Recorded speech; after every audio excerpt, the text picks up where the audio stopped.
Mr. President, upon the recommendation of the appropriate university committee, I present for the honorary degree of Doctor of Humane Letters, the Honorable Arnold Schwarzenegger.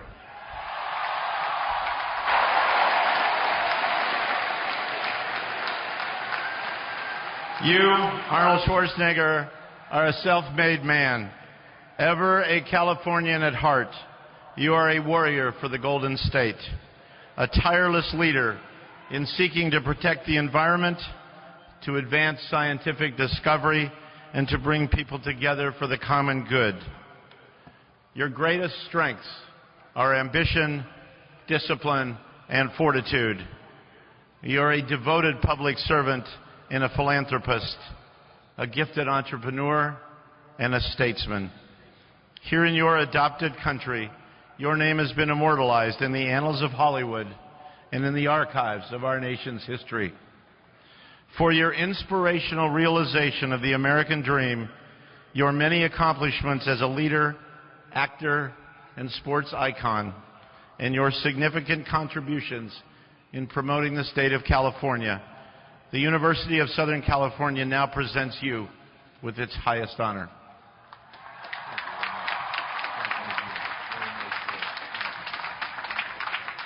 By the authority vested in me by the trustees, I hereby confer upon you, Arnold Schwarzenegger, the degree of Doctor of Humane Letters honoris causa. Please accept our warmest congratulations.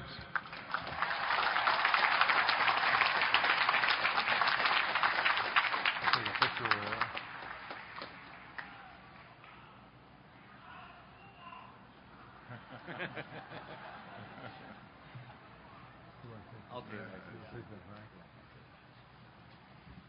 And now it's my great pleasure to ask Dr. Schwarzenegger to offer the 2009 commencement address for the University of Southern California.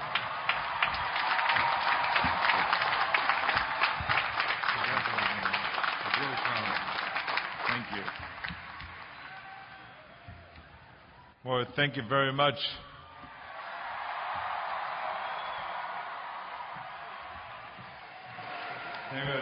Hello, everybody. What a great introduction. What a wonderful thing. What a great welcome I'm getting here. So thank you very much.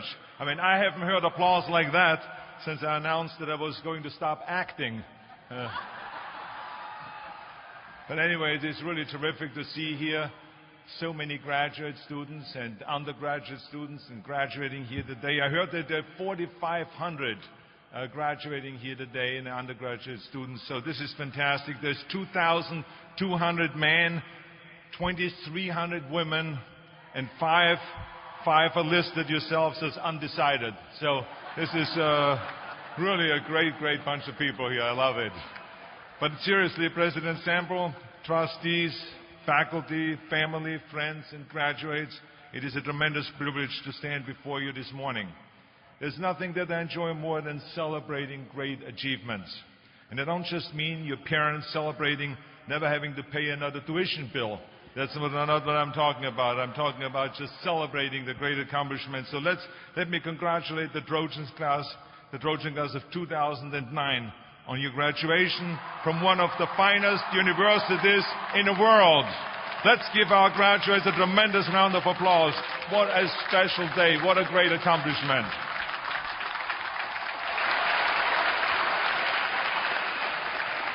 Now, this is an equally special day, of course, for the parents, for the grandparents, siblings, and other family members whose support made all of this today possible. And let's not forget, of course, the professors, those dedicated individuals who taught you, who came up with exciting ways to share your vast wisdom, knowledge, and experience with you. And I must also say thank you to President Sample for honoring me with this fantastic degree. Thank you very much. Wow. Arnold Schwarzenegger, Doctor of Humane Letters. I love it. But of course, I noticed that it wasn't a doctorate in film, or in cinema, or in acting. I wonder why. But anyway, that's okay. I take whatever I can get. But maybe now, since I'm the doctor, I can go back up to Sacramento, and maybe now the legislature will finally listen to me. But anyway, I stand before you today not just as Dr. Schwarzenegger or as Governor Schwarzenegger or as the Terminator or as Conan the Barbarian, but also as a proud new member of this Trojan family.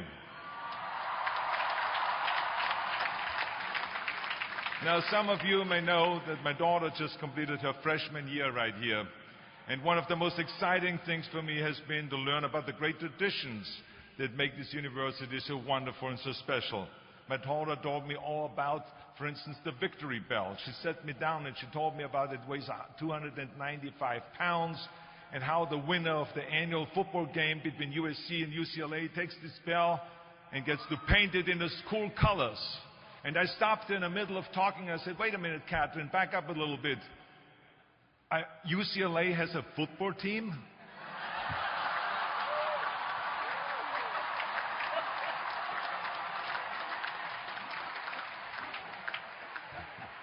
Now, of course, my daughter's journey here at USC is just beginning, and yours is ending. And I know that you're a little bit stressed out right now as you start this exciting new chapter in your lives. Some people say it is scary to leave the comfort of the university and to go out into the cold, hard world. But I have to tell you something, I think this is a bunch of nonsense. Because after all, this is America. This is the greatest country on earth with the greatest opportunities. I mean, it is one thing if you were born in Afghanistan or in Swat Valley in Pakistan, where you were forced to join the Taliban or be killed. Now then I would say, yes, that is a little bit scary. But this is going to be a piece of cake for you. Trust me, you live in America and you're prepared for the future with this tremendous education you've gotten here at one of the greatest universities in the world. This is going to be exciting, it's a great adventure, and this is a new phase in your life. This is going to be awesome. Now, of course, this journey is not going to be without any setbacks and failures or disappointments. That's just the way life is. But you're ready and you're able. And you would not be here today with your degrees and with your honors if you wouldn't be ready. So now, of course, to help you along the way, I thought that the best gift I could give you today is to give you a few of my own personal ideas on how to be successful. And parents, I just want you to know, maybe you should close your ears, you should plug your ears, because maybe there are a few things that you maybe don't like what I have to say.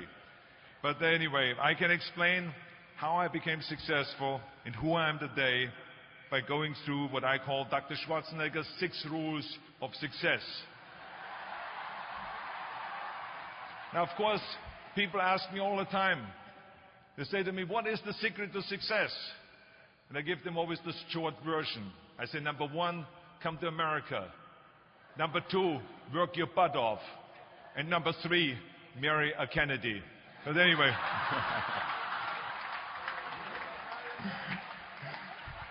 These are the short rules. Now today I'm going to give you the 6 rules of success. But before I start, I just wanted to say these are my rules. And I think that they can apply to anyone, but that is for you to decide, because not everyone is the same. There's some people that just like to kick back and coast through life, and others want to be very intense and want to be number 1 and want to be successful. And that's like me. I always wanted to be very intense. I always wanted to be number 1. I took it very seriously in my career. So this was the same when I started with bodybuilding. I didn't want to just be a bodybuilding champion. I wanted to be the best bodybuilder of all times. The same was in the movies. I didn't want to just be a movie star. I wanted to be a great movie star that's the highest paid movie star and have the BAFTA title billing. And so this intensity always paid off for me. This commitment always paid off for me. So here are some of the rules. The first rule is trust yourself. And what I mean by that is so many young people are getting so much advice from their parents and from the teachers and from everyone. But what is most important is that you have to dig deep down and ask yourselves, who do you want to be? Not what, but who. And I'm talking about not what your parents and teachers want you to be, but you. I'm talking about figuring out for yourselves what makes you happy, no matter how crazy it may sound to the people. I was lucky growing up because I did not have the television, or I didn't have telephones, I didn't have the computers and the iPods. And of course, Twitter was then something that birds did outside the window. But I didn't have all the distractions in all this. I spent a lot of time by myself so I could figure out and listen to what is inside my heart and inside my head. And I recognized very quickly that inside my head and heart were a burning desire to leave my small village in Austria. Not that there was something wrong with Austria, it's a beautiful country, but I wanted to leave that little place and I wanted to be part of something big. The United States of America, a powerful nation, the place where dreams can come true. I knew when I come over here I can realize my dreams. And I decided that the best way for me to come to America was to become a bodybuilding champion, because I knew that was my ticket. The instant that I saw a magazine cover of my idol, Reg Park, he was Mr. Universe, he was starring in Hercules movies, he looked strong and powerful, he was so confident. So when I found out he got that way, I became obsessed, and I went home and I said to my family, I want to be a bodybuilding champion. Now you can imagine how that went over in my home in Austria. My parents, they couldn't believe it. They would have been just happy if I would have become a police officer like my father, or married someone like Heidi, who had a bunch of kids and ran around like the Van Trapp family in Sound of Music. That's what my family had in mind for me. But something else burned inside me. Something burned inside me. I wanted to be different. I was determined to be unique. I was driven to think big and to dream big. Everyone else thought that I was crazy. My friend said, if you want to be a champion in a sport, why don't you go and become a bicycle champion or a skiing champion or a soccer champion? Those are the Austrian sports. But I didn't care. I wanted to be a bodybuilding champion and use that to come to America and use that to go into the movies and make millions of dollars. So, of course, for extra motivation, I read books on strongmen and on bodybuilding and looked at magazines. And one of the things I did was I decorated my bedroom window, my bedroom wall. Right next to my bed, there was this big wall that I decorated all with pictures. I hung up pictures of strongmen and bodybuilders and wrestlers and boxers and so on. And I was so excited about this great decoration that I took my mother to the bedroom and I showed her. And she shook her head. She was absolutely in shock. And tears started running down her eyes. And she called the doctor. She called our house doctor. And she brought him in, and she explained to him, there's something wrong here.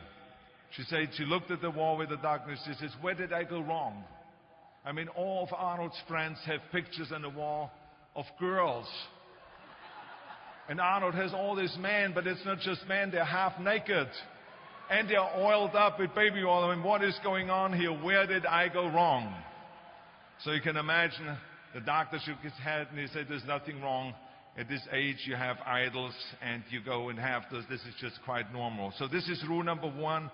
I wanted to become a champion. I was on a mission. So rule number one is, of course, trust yourself no matter how and what anyone else thinks. And of course, rule number two is break the rules. We have so many rules in life about everything. I say break the rules, not the law, but break the rules. My wife has a T-shirt. My wife has a T-shirt that says, well-behaved women rarely make history. Well, you know, I don't want to burst her bubble, but the same is true with men. It is impossible to be a maverick or a true original if you're too well-behaved and don't want to break the rules. You have to think outside the box. That's what I believe. After all, what is the point of being on this earth if all you want to do is be liked by everyone and avoid trouble? The only way that I ever got any place was by breaking some of the rules.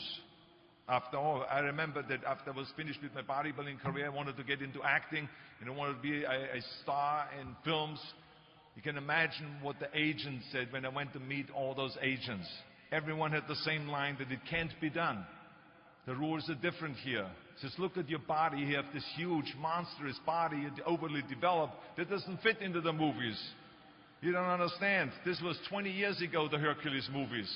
Now there's the little guys that are in, Dustin Hoffman, Woody Allen, Jack Nicholson, before he gained weight, of course, that is. But anyway, those are the guys that were in. And the agent also complained about my accent. He says, no one ever became a star with an accent like that. especially not with the German accent. And yes, I can imagine with your name, Arnold Schwarzenegger or whatever the name is, on a billboard. Yeah, that's going to draw a lot of tickets and sell a lot of tickets. Yeah, right. So this is the kind of negative attitude they had, but I didn't listen to those rules. Even though they were very nice and they said, look, we can get you some bit parts. We can get you to be, playing a wrestler or a bouncer. Oh, maybe with your German accent, we can get you to be a Nazi officer in Hogan's Heroes or something like that. But, I didn't listen to orders. These were their rules, not my rules. I was convinced I could do it, that if I worked as hard as I did in bodybuilding, 5 hours a day, and I started getting to work, I started taking acting classes, took English classes, took speech classes, dialogue classes, accent removal classes I even took. I remember running around, a fine wine grows on a vine. You see, because Germans had difficulties with the F and the W and the V. So fine wine grows on a vine. I know what some of you now say is, I hope that Arnold got his money back. But let me tell you something. I had a good time doing those things and it really helped me. And finally, I broke through. I broke through and I started getting the first parts in TV, Streets of San Francisco. Lucille Ball hired me. I made Pumping Iron, Stay Hungry. And then I got the big break in Conan the Barbarian. And there the director said, if we wouldn't have Schwarzenegger, we would have to build one. Now think about that. And then when I did Terminator, I'll be back. Became one of the most famous lines in movie history, all because of my crazy accent. Now think about it. The things that the agent said will be totally a detriment and will be impossible for me to get a job, all of a sudden became an asset for me. All of those things, my accent, my body, and everything. So it just shows you never listen to that you can't do something. And you have to work your way up, of course, run for something else first. I mean, it was the same when I ran for governor. The same lines that you have to work your way up, it can't be done. And then, of course, I ran for governor, and the rest, of course, is history. They said you have to start with a small job as mayor, and then as assemblyman, and then as lieutenant governor, and then as governor. And they said, that's the way it works in a political career. I said, I'm not interested in a political career. I want to be a public servant. I want to fix California's problems and bring people together and bring the parties together. So, like I said, I decided to run. I didn't pay attention to the rules, and I made it, and the rest is history. Which, of course, brings me to rule number 3. Don't be afraid to fail. Anything I've ever attempted, I was always willing to fail. In the movie business, I remember that you pick scripts. Many times you think this is a winning script, but then, of course, you find out later on when you do the movie that it didn't work, and the movie goes in the toilet. Now, we have seen my movies, Red Sonja, Hercules in New York, Last Action Heroes. Those movies went in the toilet.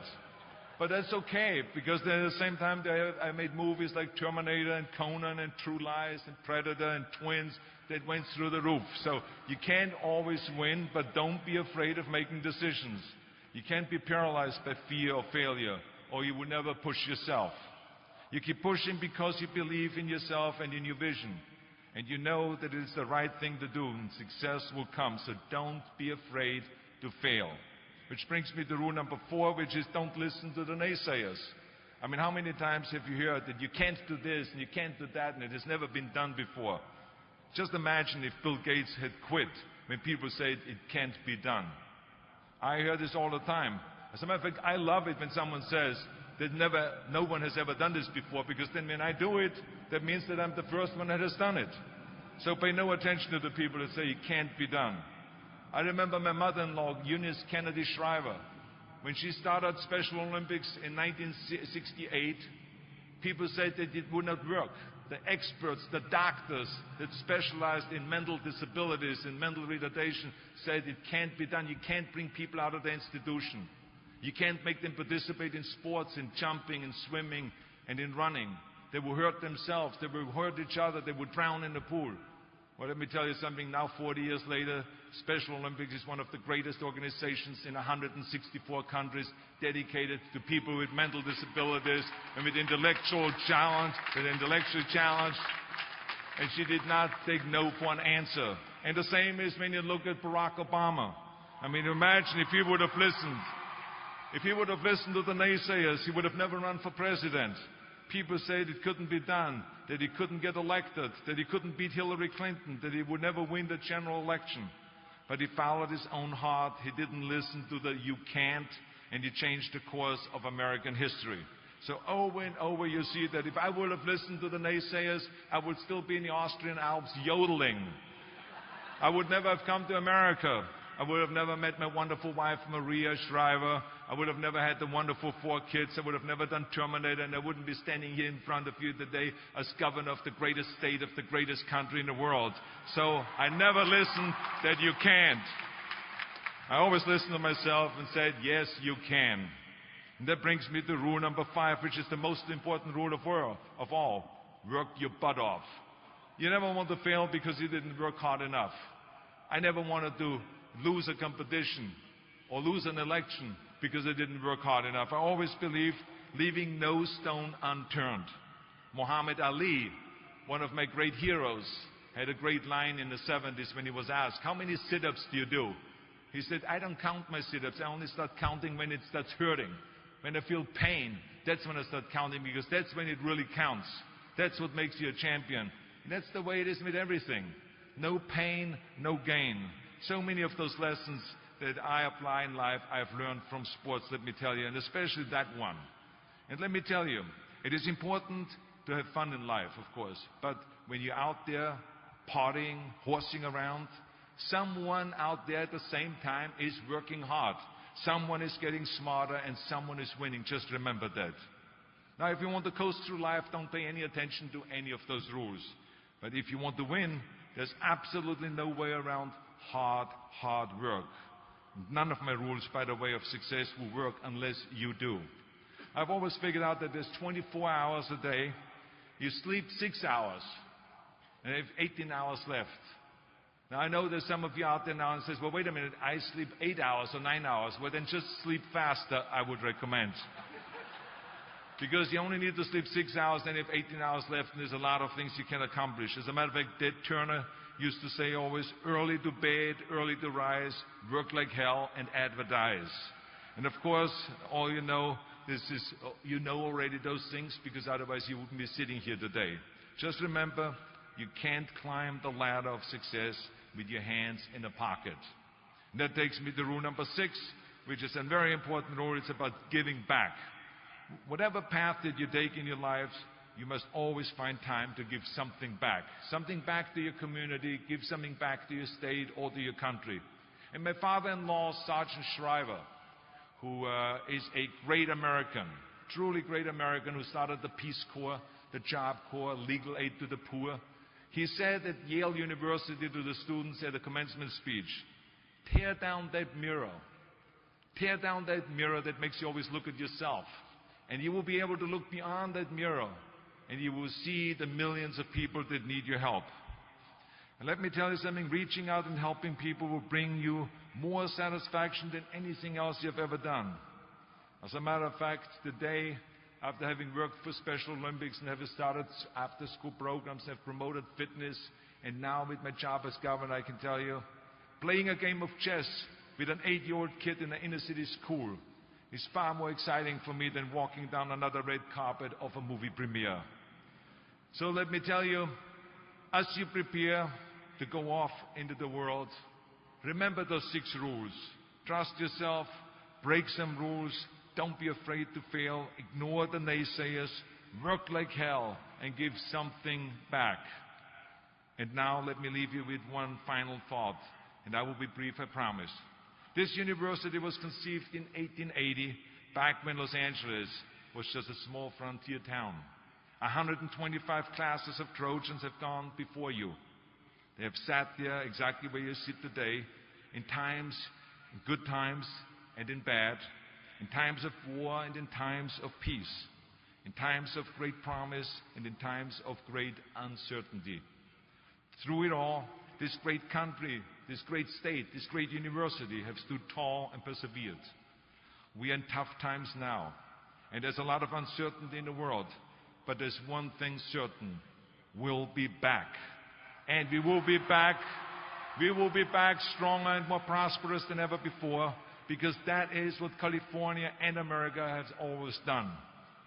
The ancient Trojans were known for their fighting spirit, their refusal to give up, their ability to overcome great odds.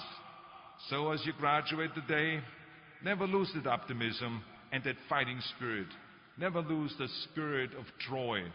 Because remember, this is America, and you are USC Trojans, proud, strong, and ready to soar.